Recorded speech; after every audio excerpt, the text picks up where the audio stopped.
Welcome to Upstyle Plus. In this video, I will show you how to fix Launch.json error in VS Code. I have index.html file and scripts.js file opened in VS Code. This is part of a project. From top menu, if I select Run and then select Start Debugging and then select Web Browser like Chrome, it will display this file, launch.json. It happens when VS Code tries to run JavaScript file in web browser instead of HTML file. To solve it, first remove .vscode folder that was created. Close this file, remove this folder,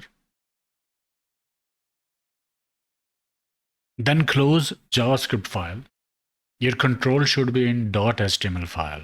While HTML file is opened, now run debugger. Run, start debugging.